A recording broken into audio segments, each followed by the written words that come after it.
Hello दोस्तों, नमस्कार। BPSC मस्ती एकेडमी में आप सभी दोस्तों को नमस्कार। आज मैं लेकर आया हूँ आपको जीव विज्ञान से संबंधित, ठीक है, जो आपको आने वाली प्रतियोगिता परीक्षाओं में सबसे बेस्ट, ठीक है दोस्तों, जीव विज्ञान, ठीक है, जो ऑल कॉम्पिटिटिव एग्जाम आने वाली है, आपको जो एग्ज़ाम है या जो भी परीक्षा है उसमें सबसे ज़्यादा बेस्ट आपको रिजल्ट देने का मौका मिलेगा दोस्तों, ठीक है। आपको 9500+ question chapter by concept previous year solve most important one liner question आपको देखने को मिलेगा दोस्तों। अगर आप मेरे चैनल पर पहली बार आए हैं तो सब्सक्राइब, लाइक और शेयर ज़रूर कर लीजिए, ठीक है। तो चलते हैं बिना गप गवाए दोस्तों। 18 नंबर सेट है प्रागणन से संबंधित और आपको कम से कम 100 क्वेश्चन से ऊपर, ऐसे टोटल है 62 क्वेश्चन दोस्तों, लेकिन आपको छोटा बड़ा मिला करके बहुत सारा क्वेश्चन आपको देखने को मिलेगा और यहाँ से एक न एक क्वेश्चन जरूर पूछा जाता है, इसलिए बने रहना चैनल पर, लास्ट तक के देखना है दोस्तों, ठीक है। स्किप मत करिएगा, वीडियो स्किप करिएगा, कुछ समझ में आपको आने वाला नहीं है। प्रागणन का अर्थ होता है, प्रागणन का जो अर्थ होता है दोस्तों याद रखिएगा, प्रागणन से प्रागणन का बतिकार पर जाना, प्रागधानी से, याद रखिएगा, प्रागधानी से प्रागकन का बतिकार पर जाना, यही होता है प्रागणन का अर्थ, ठीक है। तो हम लोग देखेंगे दोस्तों, जब प्रागधानी से प्रागकन बतिकार पर पहुंचने की क्रिया को प्रागन कहते हैं। बतिकार पर पहुंचने की क्रिया को क्या कहते हैं? प्रागन कहते हैं। यानी प्रागधानी से प्रागकन बतिकार पर पहुंचने की क्रिया को प्रागकन कहते हैं। सेल्फ पॉलिनेशन, स्वपरागकन, जब परागकन की क्रिया एक ही फूल में तब इसे स्वपरागकन कहा जाता है। क्रॉस पॉलिनेशन, पर परागकन, जब परागकन की क्रिया एक ही पौधे से अलग अलग फूल को, एक ही जाति के अलग अलग पौधों में फूलों को हो तो इसे पर परागकन कहा जाता है। दूसरा क्वेश्चन है दोस्तों, बने रहना चैनल पर, लास्ट तक के देखिएगा। परागकन क्या है, ठीक है, तो याद रखिएगा नर युग्म भित्ति है। परागकन क्या है? नर युग्म भित्ति है, याद रखिए, ठीक है। एक ही पादप, एक ही पुष्प परागकन के दूसरे पुष्प के बतिकार पर जाना क्या कहलाता है? समझिएगा, बात को ध्यान से देखिएगा। यहाँ एक ही पादप में एक ही पुष्प के परागकन का दूसरे पुष्प के बतिकार पर जाना क्या कहलाता है? तो याद रखिएगा गिटोनैगोमी कहलाता है। गिटोनैगोमी कहलाता है, गिटोनैगोमी। एक ही पादप में एक ही पुष्प के परागकणों का दूसरे पुष्प के बतिकार पर जाना गिटोनोगैमी कहा जाता है। आगे आते हैं, इसका विश्लेषण जरा देख लेंगे हम लोग। एक ही पादप से एक पुष्प के परागकण का दूसरे पुष्प के बतिकार पर जाना गिटोगैमी कहलाता है, ठीक है। होमोगैमी, द्विलिंगी पुष्प नर जनन भाग तथा मादा जनन भाग जब एक ही समय में परिपक्व होते हैं, वैसी स्थिति में समलिंगी परिपक्वता कहा जाता है, ठीक है। 4 नंबर क्वेश्चन हम लोग देखेंगे। साइकस में परागकण किस माध्यम से होता है? तो याद रखिएगा वायु के माध्यम से होता है। साइकस में वायु के माध्यम से होता है। साइकस में परागकण वायु के माध्यम से होता है, याद रखिएगा। जब परागकण की क्रिया वायु द्वारा, तब ऐसे परागकण को एनोफिलिया कहते हैं। क्या कहते हैं? एनोफिली कहते हैं। यानी जब परागकण की क्रिया वायु के द्वारा हो तब ऐसे परागकण को एनोफिली कहते हैं। जैसे धान, गेहूँ। जब परागकण की क्रिया कीट द्वारा हो, ऐसे परागकण को परागकण कहते हैं। सबसे अधिक क्रॉस पॉलिनेशन कीटों द्वारा होता है। सबसे अधिक क्या होता है? क्रॉस पॉलिनेशन कीटों के द्वारा होता है। जब परागकण की क्रिया जल से हो तब ऐसे परागकण हाइड्रोफिली कहा जाता है। क्या कहा जाता है? हाइड्रोफिली। जब परागकण बड द्वारा हो तो इसे ओमिथोफिली कहा जाता है, यानी कीट के द्वारा हो, ठीक है। जब परागकण क्रिया जल के द्वारा हो तो हाइड्रोफिली कहा जाता है, ठीक है। सबसे ज़्यादा कीटों के द्वारा होता है क्रॉस पॉलिनेशन, कि कीटों के द्वारा परागकण की क्रिया तो एंटोमोफिली भी कहते हैं, ठीक है। आगे आते हैं दोस्तों। पौधों में जीवन में पुष्प की मुख्य भूमिका है। पौधों के जीवन में पुष्प की मुख्य भूमिका है, तो इसका सही उत्तर हो जाएगा वंश वृद्धि, ठीक है। परागकण के लिए कीट पतंगों को आकर्षित करना ये भी है, ठीक है। पौधों के जीवन में पुष्प की मुख्य भूमिका वंश वृद्धि करना तथा परागकण के लिए कीट पतंगों को आकर्षित करना। सबसे अधिक परागकण की क्रिया कीट द्वारा होता है। सबसे अधिक परागण की क्रिया किसके द्वारा होता है? कीट के द्वारा होता है, याद रखिएगा, ठीक है। छठा नंबर क्वेश्चन हम लोग देखेंगे, बने रहना चैनल पर दोस्तों लास्ट तक। परागकण के लिए कौन सा तत्व आवश्यक नहीं है? तो याद रखिएगा आग नहीं है। कौन सा? आग नहीं है। आग परागकण के लिए आवश्यक नहीं है। हवा, पानी और कीट है। जब किसी पुष्प का परागकण उसी पौधे के परागकण का बतिकार यानी स्टिग्मा को आंतरिक कर दिया जाता है तो उसे क्या कहा जाता है? तो याद रखिएगा ऑटोगैमी कहा जाता है। क्या कहा जाता है? ऑटोगैमी। जब किसी पुष्प का पराग उसी पौधे के परागकण प्रकार के बतिकार यानी स्टिग्मा के आंतरिक कर दिया जाता है उसे ऑटोगैमी कहलाता है। क्या कहलाता है? ऑटोगैमी कहलाता है। अब आते हैं आगे क्वेश्चन, जब किसी पुष्प का परागकण उसी पौधे के बतिकार के में आंतरित कर दिया जाता है तो उसे ऑटोगैमी कहा जाता है। क्या कहा जाता है? ऑटोगैमी। जब किसी पुष्प में परागकण दूसरे पुष्प के बतिकार पर पहुंचता है तब उसे जेनोगैमी कहा जाता है। क्या कहा जाता है? जेनोगैमी।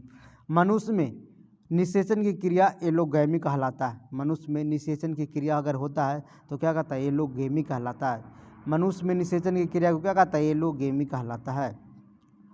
8 नंबर क्वेश्चन हम लोग देखेंगे तो फूलों का चमकीला तथा आकर्षण अंश है तो याद रखिएगा दलपुंज कहा जाता है।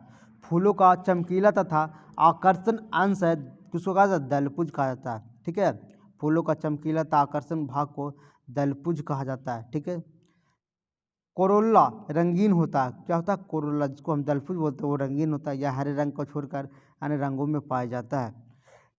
कैलिक्स या बाह्यदलपुंज जिसको यह प्राय हरे रंग का होता है तथा फ्लावर के बाहरी भाग होता है। फूल का क्या होता है? बाहरी भाग होता है, जिससे बाह्यदलपुंज क्या होता है? बाह्यदलपुंज फूल के बाहरी भाग को कहा जाता है। फ्लावर के डंडल को पेडिकल पुष्प कहते हैं। पेडिकल पुष्प कहते हैं।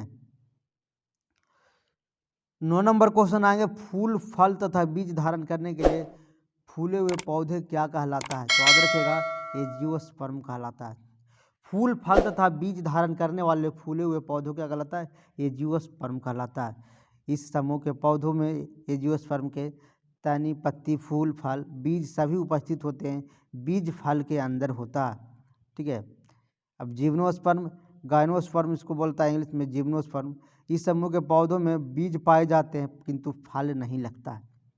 जिम्नोस्पर्म में क्या होता है? याद रखिएगा दोस्तों कि इस समूह के जो पौधे होते हैं, ठीक है, बीज पाया जाता है लेकिन फल नहीं लगता है। बीज किसी भी प्रकार की संरचना में बंद नहीं होता है।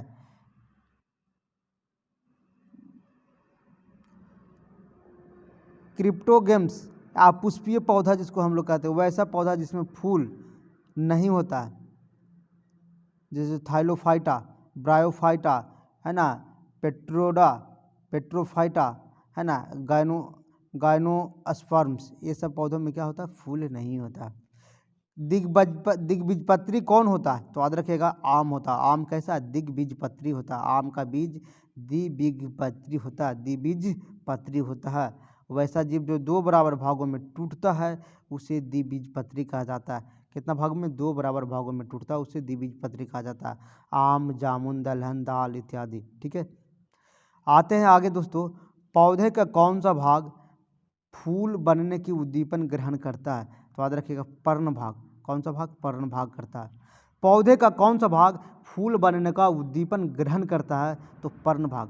पर्ण फूल बनने की उद्दीपन को ग्रहण करता है। फ्लावर के अध्ययन को एंथोलॉजी कहा जाता है। एंथोलॉजी कहा जाता है। पत्ती, स्टिग्माना, है ना, संयुक्त रूप से सूट के रूप में होता है। फ्लावर प्रोह जिसको कहा जाता है सूट रूपांतर, जो पौधों को लैंगिक भाग होता है, पौधों का लैंगिक भाग होता है। 12 नंबर क्वेश्चन हम लोग देखेंगे, सहज प्रणाली का परिवर्धन निम्नलिखित में कौन सा है? तो याद रखिएगा दोस्तों प्रणाली की स्वापोषी क्रिया, प्रणाली की स्वापोषी क्रिया होता है। प्रणाली की स्वापोषी क्रिया सहज प्रणाली का परिवर्धन है। भ्रूण किससे में मिलता है? तो याद रखिएगा बीज में मिलता है। भ्रूण बीज में मिलता है। भ्रूण कहाँ मिलता है? बीज में मिलता है, ठीक है। बीज में भ्रूण पाया जाता है। फर्टिलाइजेशन, निषेचन के बाद ओवरी में फल बीज बनता है। स्टेम तना कलियों में पाई जाती है जिससे नए पौधे का निर्माण होता है, यह नोड पर होता है। स्टेम तना जो होता है ना, वर्ड्स जिसको कली पाया जाता है, कली में पाया जाता है, यह पौधे के निर्माण में सहायक होता है, यह नोड पर होता है, जिससे आलू और गन्ना क्या होता है, तना है। पौधे का वह भाग जिसके द्वारा श्वसन, बाष्पोत्सर्जन एवं प्रकाश संश्लेषण की क्रिया होती है वो पत्ती कहलाता है, पत्ती कहलाता है। श्वसन, बाष्पोत्सर्जन, प्रकाश संश्लेषण की क्रिया कहाँ होता है, पत्ती में होता है। 14 नंबर क्वेश्चन हम लोग देखेंगे दोस्तों, बने रहना चैनल पर, लास्ट तक देखिएगा। दोमट लोम मिट्टी में कौन सा कण मिलता है, तो याद रखेगा सभी प्रकार के कण मिलता है। दोमट लोम मिट्टी में बालू कण, चिकना कण, बांसु कण इत्यादि सभी प्रकार के कण पाए जाते हैं। 15 नंबर क्वेश्चन देखेंगे हम लोग दोस्तों, पौधों में सबसे अधिक पानी किस मिट्टी में मिलता है, तो याद रखेगा चिकनी मिट्टी में सबसे अधिक पानी मिलता है। किस मिट्टी में कोशिका सबसे अधिक प्रभावशाली होता है, तो याद रखेगा चिकनी मिट्टी में कोशिका सबसे अधिक प्रभावशाली होता है दोस्तों। कौन मिट्टी में, चिकनी मिट्टी में। कोशिका क्रिया सबसे अधिक प्रभावशाली चिकनी मिट्टी में होता है। कैपिलरी एक्शन के द्वारा पौधों मिट्टी से जल एवं खनिज लवण अवशोषण करते हैं, जिसे एसेप्ट ऑफ सैप भी कहा जाता है। इस क्रिया के पौधों में जाइलम के द्वारा जल खनिज लवण पौधों के अन्य भागों में पहुंचता है। जाइलम का कार्य होता है अपवर्ड डायरेक्शन होता है, ठीक है, यानी जल को आगे भेजते रहना। 17 नंबर क्वेश्चन हम लोग देखेंगे दोस्तों, बने रहना चैनल पर। बीजों को परिकिरण की सेंसर विधि पाई जाती है, बीजों के परिकिरण की सेंसर विधि पाई जाती है, तो कपास में बीजों की परिकिरण की सेंसर विधि पाई जाती है, याद रखिए। पोस्ता के बीजों में मॉर्फिन पाया जाता है, कपास में बीजों का परिकिरण विधि पाया जाता है, कपास में बीजों को क्या परिकिरण विधि पाया जाता है, याद रखिए। पोस्ता के बीजों में मॉर्फिन बनाया जाता है, कपास के बीज में से रुई प्राप्त किया जाता है, याद रखिएगा। मेंडल ने मटर के पौधों को प्रयोग किया, मटर के पौधों को वैज्ञानिक नाम पिसम सेटिवम है, पिसम सेटिवम है। 18 नंबर क्वेश्चन हम लोग देखेंगे दोस्तों, निम्नलिखित में कौन सा किसी एक पौधे का उदाहरण है जो बीज जो देता है फल नहीं देता है, तो चीड़ का वृक्ष। चीड़, फर, स्प्रू, सिडार, लाल, साइकस, पाइनस ये सभी वृक्ष अनावृत्ति होते हैं, नग्नबीजी समूह के होते हैं। क्या होते हैं, अनावृत्ति और नग्नबीजी समूह के होते हैं, ठीक है। इस पौधे के बीज पाए जाते हैं किंतु फल नहीं लगता है, इस बीज किसी भी प्रकार की संरचना में बंद नहीं रहता है।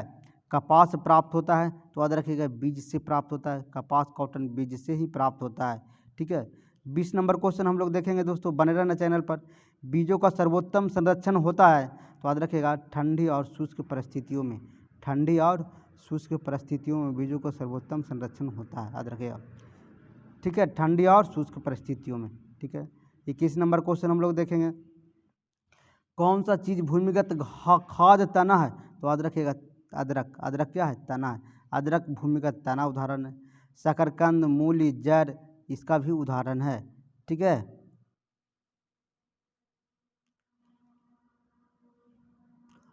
याद रखें मिलाना है दोस्तों, ठीक है, तो मिलाना है फसल एक और फसल है ना, रोग कौन सा, धान में कौन सा रोग होता है, तो याद रखेगा धान में प्रध्वंस हो जाता है, कौन होता है, प्रध्वंस हो जाता है, ठीक है। आप याद रखेगा गेहूं में कौन सा रोग होता था, किट्टू रोग, गेहूं में कौन सा किट्टू रोग हो जाता है, गेहूं में किट्टू रोग हो जाता है, ठीक है। तो याद रखेगा गेहूं में कौन सा रोग होता है, किट्टू, धान में प्रध्वंस हो जाता है। और सरसों में कौन सा रोग हो जाएगा, तो सरसों में रोग हो जाएगा दोस्तों मुदोली आश्रित हो जाता है, मुदुरोमिल आश्रित हो जाता है, मुदोमिल आश्रित हो जाता है, ठीक है। और गन्ना एक में हो जाता है लाल विगलन हो जाता है, गन्ना एक में क्या हो जाता है, लाल विगलन, ऑप्शन बी नंबर, ठीक है। देखेंगे हम लोग यहाँ मिलाएंगे, धान में प्रध्वंस हो जाता है, गेहूं में किट्टू रोग हो जाता है, सरसों में मुदोरी मिलासित होता है, गन्ना एक में लाल विगलन हो जाता है। आलू उदाहरण है, तो याद रखें रूपांतरित तने का उदाहरण है, किसका, रूपांतरित तने का उदाहरण है। काली मिर्च एक पादप है, जो याद रखेगा दोस्तों झाड़ी का एक प्रकार का है, काली मिर्च एक झाड़ी का उदाहरण है। एक पेड़ की पत्ती लाल कांच में देखी जाए तो क्या दिखाई देगा, तो याद रखिए काला दिखाई देगा, क्या दिखाएगा, काला, ठीक है। पेड़ की पत्ती लाल कांच में देखने पर काला दिखाई देता है। काली वस्तु को सभी रंग अवशोषित कर लेता है, जिसके कारण यह काली दिखाई देता है। उजली वस्तु सभी रंगों को परावर्तित कर देता है, जिसके कारण यह उजली दिखाई देता है। ठीक है, 26 नंबर क्वेश्चन हम लोग बने रहेंगे दोस्तों, लास्ट तक देखें। किसी चीज़ को अधिक खाने से ही केवल पृथ्वी की अधिक जनसंख्या का भरण पोषण किया जा सकता है। तो याद रखिएगा वनस्पति उत्पाद। किसका? वनस्पति। वनस्पति उत्पाद अधिक खाने से ही केवल पृथ्वी का अधिक जनसंख्या का भरण पोषण हो सकता है दोस्तों। ठीक है, कौन सा जैव न्यूनीकरणीय है? तो याद रखिएगा कागज़ है। जैव न्यूनीकरणीय एक प्रकार कागज़ है। DDT, एल्युमिनियम, प्लास्टिक, ये सब नहीं है दोस्तों। ठीक है, क्योंकि क्षय नहीं हो सकता। DDT का फुल फॉर्म होता है डाइक्लोरो डाइफेनॉल ट्राइक्लोरो, ठीक है, इथेन। डाइफेनॉल ट्राइक्लोरो इथेन DDT का फुल फॉर्म होता है। अब आते हैं 28 नंबर क्वेश्चन में। कुकुरमुत्ता, जिसको हम लोग मशरूम की खेती उपयोगी नहीं है। तो याद रखिएगा दोस्तों, सस्य रोगों के जैविक नियंत्रण में, सस्य रोगों को जैविक नियंत्रण में कुकुरमुत्ता या मशरूम की उपयोगी खेती नहीं होता। गैनोडर्मा मशरूम, जिसका उपयोग कैंसर ट्रीटमेंट में होता है। गैनोडर्मा मशरूम है जिसका उपयोग कैंसर ट्रीटमेंट में होता है। किसी क्षेत्र में पेड़ों के उगने के लिए अपेक्षित न्यूनतम तापमान कितना होता है? तो याद रखिएगा ये 18 डिग्री सेंटीग्रेड होता है। कितना? 18 डिग्री सेंटीग्रेड होता है। किसी क्षेत्र में पेड़ों पर उगने के लिए न्यूनतम अपेक्षित तापमान 18 डिग्री सेंटीग्रेड होता है। कुरुंजी पुष्प 12 वर्ष में एक बार खिलने का कारण क्या है? तो याद रखिएगा प्रकाश अवधि। क्या है? प्रकाश अवधि। कुरुंजी पुष्प जो होता है 12 वर्ष में एक बार खिलने का कारण है प्रकाश की अवधि। प्रकाश की अवधि कुरुंजी पुष्प 12 वर्ष में एक बार ही खिलता है। 31 नंबर क्वेश्चन हम लोग बने रहना, लास्ट तक देखिएगा दोस्तों। लाल चने में कौन सा एंजाइम मिलता है? तो याद रखिएगा डाइस्टेज एंजाइम मिलता है। डाइस्टेसिस एंजाइम मिलता है। माल्टोज एंजाइम छोटी आंत से निकलता है जो माल्टोज को ग्लूकोज में परिवर्तित करता है। आगे है 32 नंबर क्वेश्चन। ठीक है, पौधों के किस भाग को केसर के रूप में इस्तेमाल किया जाता है? तो बतिरिका तथा बतिकारक। बतिरिका तथा बतिकार, पौधों के बतिरिका तथा बतिकार केसर के रूप में इस्तेमाल किया जाता है। बादल पुंज हरा रंग का होता है। यह फूल का बाहरी भाग है। कली की अवस्था में यह फूल सुरक्षा प्रदान करता है। पुमंग के इकाई को पुकेंसर कहा जाता है। पुमंग के इकाई को क्या कहा जाता है? पुकेंसर। जंतु परागण का आशय है। तो याद रखिएगा जंतु परागण, D नंबर, जंतु परागण है। जंतु परागण कहा जाता है। ठीक है, 34 नंबर क्वेश्चन में देखेंगे हमें, पुष्पहीन पादप को क्या कहते हैं? तो याद रखिएगा क्रिप्टोगैम्स कहते हैं। क्रिप्टोगैम्स पुष्पहीन पादप कहा जाता है। ठीक है, प्लांट ग्रुप को 2 भागों में विभाजित किया गया है। देखते हैं कौन कौन। आप पुष्पीय और पुष्पीय होगा, है ना, क्रिप्टोगैम्स और फेनोगैम्स, जिसको आप पुष्पीय बोला जाता है और यह पुष्पीय, 2 भागों में प्लांट ग्रुप को विभाजित कर सकते हैं। ठीक है, तो आप देखिए पुष्पीय में कौन कौन आता है। इसमें थाइलोफाइट आता है। आप पुष्पीय में याद रखिएगा, आप पुष्पीय में थाइलोफाइट, ब्रायोफाइटा और पेरिडोफाइटा आता है। ठीक है, पेरिडोफाइटा आता है। आप देखते हैं इसका क्या है कि थाइलोफाइट में कौन कौन आता है? शैवाल आता है, कवक आता है और बैक्टीरिया आता है। ठीक है, शैवाल, कवक और बैक्टीरिया आता है। ठीक है दोस्तों, अब यहाँ देखिएगा थाइलोफाइट में शैवाल का और बैक्टीरिया आता है। अब यहाँ देखिए पेट्रोडोफाइटा में आता है गैनोस्पर्म आता है। आप पुष्पीय में सिर्फ आवृत्ति बीजी ही आता है। आप पुष्पीय में क्या होता है? आवृत्ति बीजी ही आता है।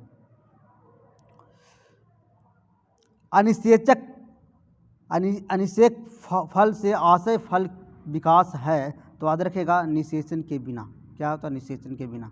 वैसा फल जो बिना निषेचन के बनते हैं अनिषेचक फल कहलाता है, जैसे अंगूर, केला, कदम, गुल्लर।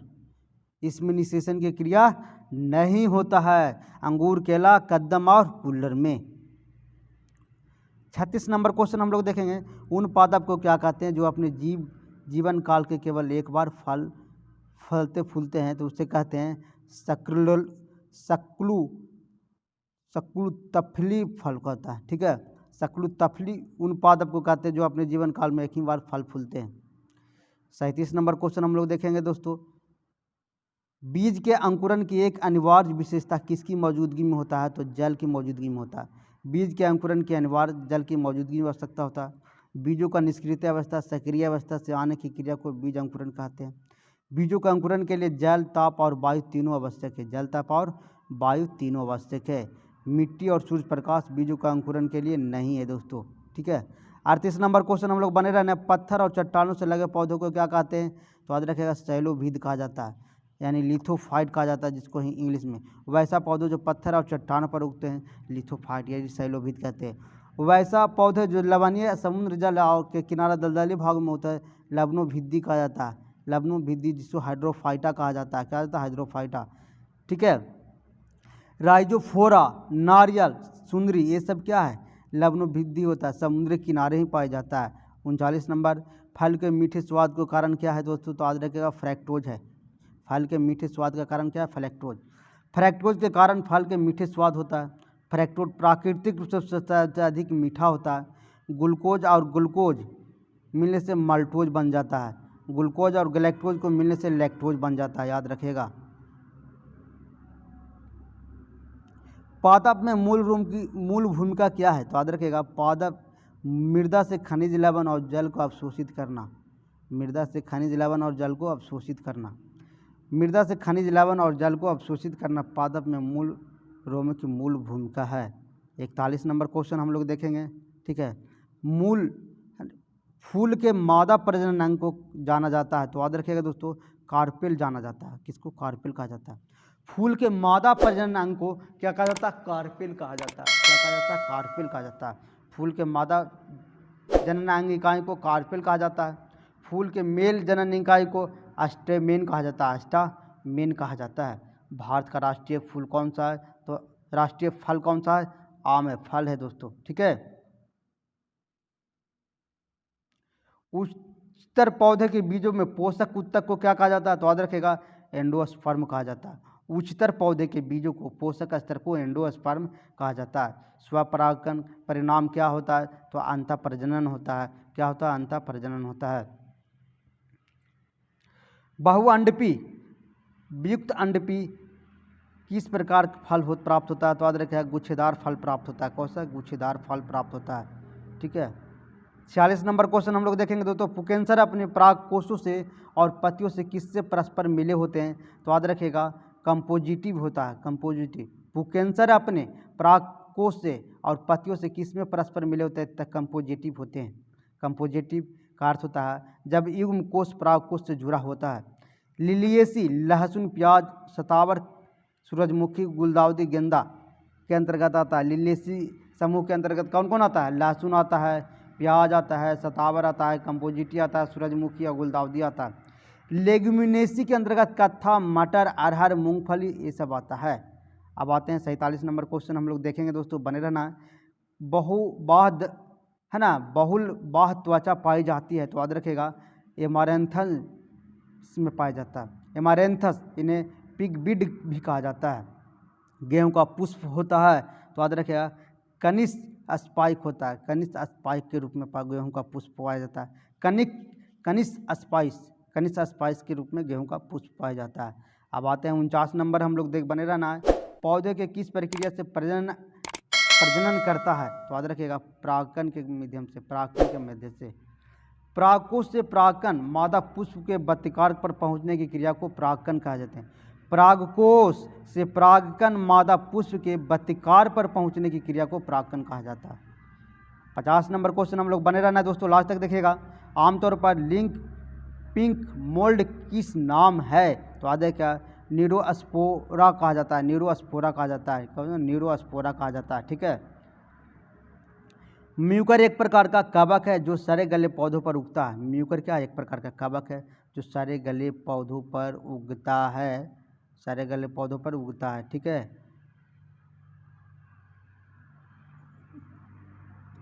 एस्पाजिलस एक हानिकारक कवक है जो मनुष्य में एस्पाजिलस रोग उत्पन्न करता है, ठीक है। राइजोपस बेड सड़ी हुई सब्जी फल जैसे पर पाया जाने वाला कवक होता है। न्यूरोस्पोरा एक प्रकार का कवक है जो उत्पादक खाद्य पदार्थों को उत्पादन में होता है। 51 नंबर क्वेश्चन हम लोग देखेंगे, 3 तत्व जिनका उपयोग रासायनिक रूप से प्रयोग होता है, तो याद रखिएगा दोस्तों, नाइट्रोजन, पोटेशियम और फास्फोरस। नाइट्रोजन, पोटेशियम, NP है ना, और ये फास्फोरस, ठीक है। नाइट्रोजन, पोटेशियम, फास्फोरस सर्वाधिक उपयोग उर्वरक के रूप में होता है। संतरा में साइट्रिक एसिड पाया जाता है, दही में लैक्टिक एसिड पाया जाता है, सिरका में एसिटिक एसिड पाया जाता है। भारत में सबसे अधिक खाए जाने वाला अनाज कौन सा है, तो याद रखिएगा चावल है। चावल सबसे अधिक खाए जाने वाला अनाज है दोस्तों। सबसे अधिक चावल उत्पादन पश्चिम बंगाल में होता है, सबसे अधिक गेहूं उत्पादन उत्तर प्रदेश में होता है। 53 नंबर क्वेश्चन हम लोग देखेंगे, चावल अनुसंधान संस्थान कहाँ स्थित है, तो याद रखिएगा कटक होगा। कहाँ होगा, कटक में। चावल अनुसंधान संस्थान कहाँ है, कटक, जो उड़ीसा में पड़ता है। हिंदुस्तान लेटेक्स लिमिटेड त्रिवेंद्रम में है, केरल में है। 54 नंबर क्वेश्चन हम लोग देखेंगे दोस्तों, हवा के परागकण को क्या कहा जाता है, तो याद रखिएगा एनिमोफिली कहा जाता है। हवा के परागकण को क्या कहा जाता है, एनिमोफिली कहा जाता है। हवा के परागकण को एनिमोफिली कहा जाता है। परागकण क्रिया अनेक संतरों से होता है, जिसमें महत्वपूर्ण होता है, ठीक है। परागकण की क्रिया के द्वारा पुमंग एवं जायंग के मिलन से ही पौधे फल बीज का निर्माण होता है। देखिएगा, परागकण का क्रिया के द्वारा पुमंग और जायंग दोनों को अगर मिलता है तब ये फल का विकास या बीज का विकास होता है। कौन सा फूल केंद्र में मौजूद होता है, तो याद रखिएगा अंडप मौजूद होता है। कौन सा, अंडप। अंडप फूल के केंद्र में मौजूद होता है। अंडप फूल के केंद्र में होता है। पुष्प एक डंडल द्वारा तने से समृद्ध होता है दोस्तों। इस डंडल को वृत्त या पेडिसेल कहा जाता है। वृत्त के सिरे या चपटे को पुष्पांशन कहा जाता है, ठीक है। पुष्प के 4 मुख्य भाग होते हैं, बाह, दल, पुंज और पुमंग और जायंग होता है, ठीक है। पुष्प के 4 कौन कौन भाग होता है, याद रखिएगा बाह, दल, पुंज होता है, ठीक है। दल पुंज होता है, पुमंग और जायंग होता है। पुंकेसर ही पुष्प के वास्तविक नर भाग है। पुंकेसर पुष्प का वास्तविक नर भाग है, ठीक है। प्रत्येक पुंकेसर के 3 भाग होते हैं, फिलामेंट, एंथर और कनेक्टिव, ठीक है। प्रत्येक पुंकेसर का कितना भाग होता है, 3 भाग होता है, फिलामेंट, एंथर और कनेक्टिव, ठीक है। जायंग पुष्प का वास्तविक मादा भाग होता है। जायंग पुष्प का वास्तविक मादा भाग होता है, ठीक है। बत्तिका का सबसे ऊपर का भाग होता है जो चिपचिपा होता है। बत्तिका का सबसे ऊपर का भाग होता है जो चिपचिपा होता है, ठीक है। 56 नंबर क्वेश्चन हम लोग देखेंगे दोस्तों, बने रहना चैनल पर। फूलों वाले किस पौधों में पत्ते के मार्जिन के दरों में कलियां पैदा होती है, तो याद रखिएगा ब्रायोफाइलम में होता है। क्या होता है, ब्रायोफाइलम में। फूलों वाले ब्रायोफाइलम पौधों के पत्ते को मार्जिन के दर को कलियां पैदा होती है। बीजांड उदाहरण है अंडाकार। बीजांड किसका उदाहरण, अंडाकार होता है। जिस स्थान पर बीजांड वृत्त द्वारा लगा रहता है उसको हाइलम कहा जाता है। पुष्प का अध्ययन को एंथोलॉजी कहलाता है। पुष्प मुख्य रूप से लिंगीय प्रजनन द्वारा फल और उसके अंदर बीज का निर्माण करता है। बीजांड के भीतर भ्रूण कोष होता है। बीजांड के भीतर क्या होता है, भ्रूण कोष होता है। अब आते हैं 57 नंबर क्वेश्चन हम लोग देखेंगे, पुरुष में प्राथमिक यौन अंग कौन सा होता है, तो याद रखिएगा दोस्तों वृषण होता है, ठीक है। पुरुष में प्राथमिक अंग वृषण होता है। वृषण नर जनन अंग है। वृषण शरीर के बाहर एक्रोहल कोष में स्थित होता है, ठीक है। इसके अंदर सेल को लैंडिंग सेल नर हार्मोन स्रावित होता है जिसे एंड्रोजन कहा जाता है।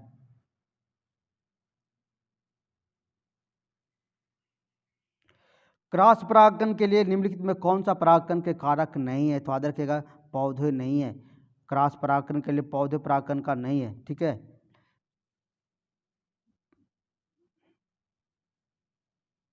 59 नंबर आते हैं हम लोग देखेंगे, किसी फूल में मादा प्रजनन अंग हिस्सा का क्या कहा जाता है, तो याद रखिएगा अंडप कहा जाता है। माने हिस्सा का क्या कहा जाता है, ठीक है। किसी फूल में मादा प्रजनन हिस्से को अंडप कहा जाता है। पुष्प प्राय तने और शाखाओं को शीर्ष अथवा पत्ती अथवा उत्पन्न होकर प्रजनन कार्य करते हैं। फल बीज उत्पन्न करता है। पुष्प के 4 मुख्य भाग होते हैं। जायांग पुष्प का सबसे भीतरी चक्र होता है। जायांग क्या होता है, पुष्प का सबसे भीतरी चक्र होता है, ठीक है। यह अंडप से निर्मित होता है। क्या होता है, अंडप से निर्मित होता है। अब आते हैं 60 नंबर क्वेश्चन, प्रजनन के लिए फूलों आवश्यक अंग कौन सा है, तो याद रखिएगा पुंकेसर और स्त्री केसर है। पुंकेसर और स्त्री केसर है। प्रजनन व फूलों में आवश्यक अंग पुंकेसर और स्त्री केसर है। ठीक है, पुतंतु पुंकेसर पुष्पांशन से जोड़ता है। याद रखिएगा दोस्तों, पुंकेसर के तंतु परागकोश और संयोजी 3 भाग होता है। बीजांडों में मादा युग्मक अंडाणु होते हैं।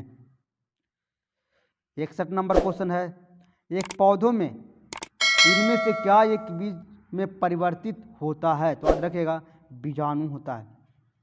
एक पौधों में बीजाणु एक बीज में परिवर्तित होता है। बीजांडसन या पेरियोस्पर्म में परिवर्तित हो जाता है। अंडकोशिका या भ्रूण में परिवर्तित हो जाता है। त्रिसंयोजक केंद्रक या भ्रूण कोश में परिवर्तित हो जाता है। अंडाशय भित्ति या फूलोभित्ति में परिवर्तित हो जाता है। ठीक है, अंडाशय या फल में परिवर्तित हो जाता है। किसमें? अंडाशय या फल में परिवर्तित हो जाता है। निषेचन के बाद बत्तिका और बत्तिकार का मुरझा जाता है। एक फूल के प्रजनन का कौन सा भाग है? तो याद रखिएगा, पुंकेसर और कार्पल्स। फूल के प्रजनन का कौन सा भाग है? तो पुंकेसर और कार्पल्स है। एक फूल के प्रजनन का भाग पुंकेसर और कार्पल्स होता है। पुंमंग या पुष्प का तीसरा चक्र नर अंगों का बना होता है। प्रत्येक नर अंग पुंकेसर कहलाता है। पुंकेसर एक दीपालिक रचना है जिसे परागकोश कहा जाता है। पुष्प का चौथा सबसे भीतरी चक्र जायंग कहा जाता है। जायंग पुष्प का मादा भाग होता है। यह कार्पल्स और अंडक से निर्मित होता है। कार्पल्स और अंडा से निर्मित होता है। तो ठीक है दोस्तों, ख़त्म हो चुका है। ठीक है, नेक्स्ट वीडियो के लिए अगर आप पहली बार आए हैं तो सब्सक्राइब जरूर कर लीजिए, लाइक शेयर सब्सक्राइब जरूर करिए। तो थैंक यू दोस्तों।